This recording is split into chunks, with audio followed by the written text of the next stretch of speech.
Welcome back, everybody. We've already ripped through our high school highlights, so where do we go from here, guys? We're going to college, right? We're going to college. Yeah. I'm excited. We made it, Mom. Let's take it over to College Lane. All right, it's not enough that your conference rival just also happens to be one of the top teams in the nation, but with the rise of the York men's lacrosse team, we talked about this. The Salisbury University Seagulls and the Spartans have had some classics over these past 5 years, and I tell you what, Wednesday night, not much different. Number 3 versus number 1. Number 1 came out a little shaky.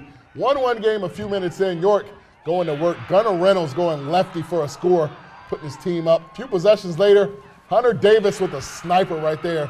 Spartans go up 3-1 early in this game. Now Salisbury would bounce back. Nice bounce pass inside here. Nice bounce inside. Josh Melton cutting the lead to 1. Down 1 after 1 quarter. Second quarter, still trying to get back into it. Zach Pompey working his way inside, getting the goal plus the contact. Salisbury still trailing just before the half. York working one more time. Davis sick behind the back goal. Salisbury trailing 8-4 at half at home. All right, so second half obviously got a little bit darker. Goal still trailing, but rallying back. Melton inside one more time for one of his 4 goals on the night. Salisbury, they get to within 2. Davis, 4 goals, 2 assists, and one huge win on the road. Number 1 goes down for the first time this season. They score a season-low 9 goals and lose 11-9. Here's Melton after their first loss of the year.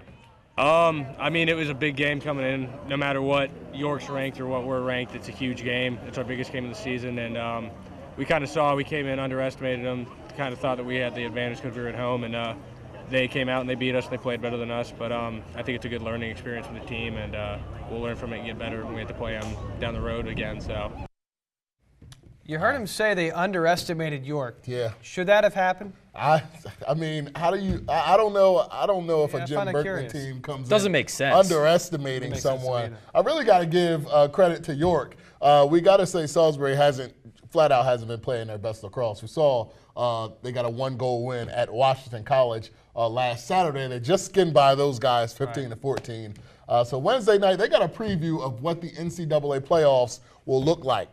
You're Salisbury. The name on that front of that jersey matters. And if you don't come playing your game, if you underestimate anybody, somebody is coming for you. That's right. And you're an alum, so you're speaking from the heart. You want your goals. I would too. I would want my team to represent as well. So, I mean, I'm definitely a little surprised by this loss. But, again, York, one of the best teams, if not the best team right now in the country for Division III men's lacrosse. But SU, of course, can have a chance to rebound. Senior night is tomorrow, or senior day, against Southern Virginia. So those highlights going to come tomorrow night at 6 right here on ABC. But for now, more over to Jonah. I know you have a play breakdown, right? More or less, let's take a look at how things kind of fell apart for Salisbury. In the second quarter, you can see it going on right here behind me. Outscored 5-2 in the 15 minutes of play. And that was a York 4-0 run in just 4 minutes. They were outshot 12-6 during that run, in a big part SU's inability to take care of the ball. 7 turnovers in the second quarter, and they had 20 of them in the game, so nearly a third in just 1 quarter of play. And York would capitalize. It was tied 3-3 at the start of the quarter, and at halftime, as we just heard, 8-4. Just a hole that was too tough to climb out of, guys. All right, Jonah, thank you very much. So, yeah, I mean, it's just one of those things. I don't know if we can talk about it enough, but as you said, they'll get another crack at them eventually. Yes, so if things go as planned, Salisbury should see York in the CAC final. The only problem is it's going to be in York, Pennsylvania. That's going to be a very raucous atmosphere. By that time, York may be the #1 ranked team in the country. Maybe they'll underestimate the goals. Yeah, right? maybe that'll happen. So we'll have to see what's going to happen. And that's in the CAC final. Now, Ryan, do you know where the national championships are being held this year as well if these two teams advance? That's right, Lincoln Financial Field in the city of brotherly love. So, you know, again, we will see if the goals can rebound tomorrow. They'll focus on that before conference championship play. Southern Virginia, 2 o'clock tomorrow at Seagull Stadium. That's right.